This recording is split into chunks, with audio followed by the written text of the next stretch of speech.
Before I start, just let me give you one or two incidents from Vivekananda's life to show how stress, anxiety, all these can be overcome.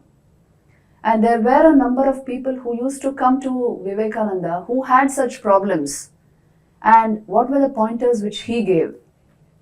You might have, those of you who have read something of his life, you might know the name of Madam Emma Carve. Yes, she was a famous opera singer in Swamiji's time. And she was a French opera singer who was very popular in the United States. So she was so popular, I was in the United States recently and even now people remember her. So in her own time, she was a celebrity. And although she had everything that a human being could want, she was not happy, as many celebrities are. And she was depressed, and she had all the fame and fortune that a young person could have at that time. But she was over anxious. She was not an easy person to live with, actually. She had strong likes and dislikes, a very willful mind. And to top it all, so she would not get along well with people. And she had lost her daughter. So all this put together, and she went into a deep state of depression. And 4 times she tried to commit suicide, but failed. So that was another depression for her. And then she heard of Vivekananda, and she came to meet him. Now, as soon as she entered Vivekananda's room, Vivekananda was sitting there. He was a voracious reader, so something was in his hand. But he saw a very disturbing presence. And he looked up, and she was standing there, and he said, "My child, you carry such a disturbing atmosphere around you. Why should this be? Become calm, it is important." And then he said, "Learn to forgive. Learn to forgive, learn to take your life into your hands. Become happy and gay again. Make peace with your mind, and everything will be all right. Life is to be celebrated. Why should we go into negativities and depression? And many of these problems which are created by our minds, you see, the external factor is secondary many times. Our reaction, our response is primary. And that can be very explosive sometimes. So here we will try to see how all this yoga, Vedanta, all this help us in mind management. As soon as Vivekananda said these words, that lady calmed down. Vivekananda was a great yogi. He had that power. That lady calmed down. Later on, she writes in her reminiscences, "It is as it were he took away my sorrow from me. I have met this noble man who simply carried the weight out of my heart and gave me the peace and joy which a good life offers." Now, what did Vivekananda do to her that she became like this? Same case is that of Rockefeller. You know Rockefeller and the amount of contribution he has made to the modern world. He was the Bill Gates of his time. And he also, when he came to Vivekananda, by that time he was not the richest man as yet in America, but he was the owner of the Standard Oil Company who had given his entire life to building his business. He was also very willful and a go-getter and not very easy to get along with, but he amassed a huge fortune.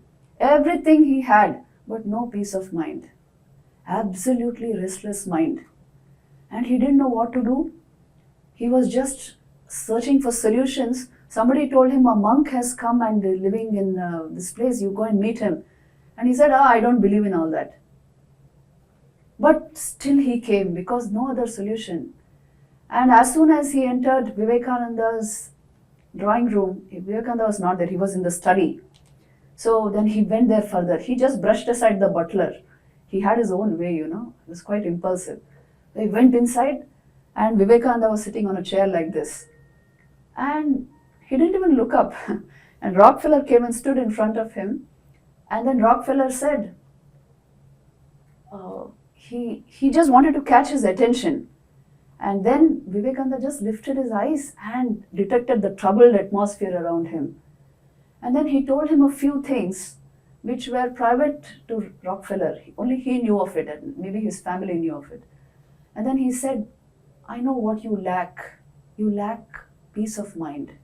You are the owner of so much, but the basic thing is not there with which you can enjoy life after amassing so much. And then Rockefeller said, how did you know this? And Vivekananda said, I don't need somebody to tell me. I can see through you as one can see through a glass case. And then he said, look, you have assumed you are the owner of your wealth. Remember this, you are not the owner of your wealth, you are the custodian of your wealth.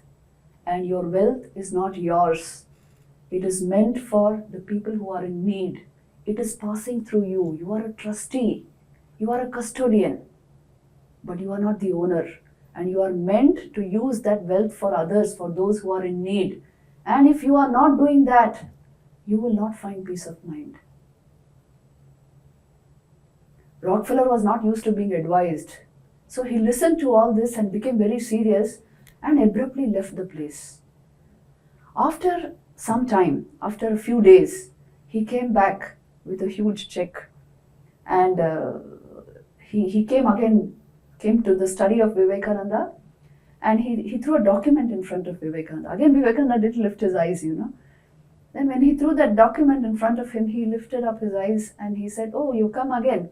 And he said, yes, look at this. I have made a huge donation to a public cause. And Vivekananda passed through it. Yes, he had made it. And then he said, okay, so then you can thank me for it. And Vivekananda said, I should thank you. You should thank me.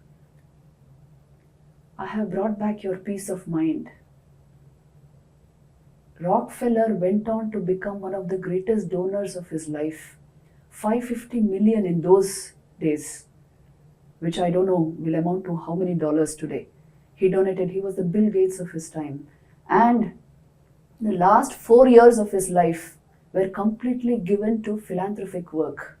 He stepped out of his business, gave it off to his son, and finally decided to do something to bring cheer and happiness and fullness, a kind of fulfillment into his life. And towards the end of his life, he acknowledged this. Those powerful words of Vivekananda, you are not the owner of your wealth, you are the custodian of your wealth. Your wealth is meant to be used for people who are in need. That saved him, as it were, from his own mind. It is possible for our intelligence to turn against us if we are not trained in mind management.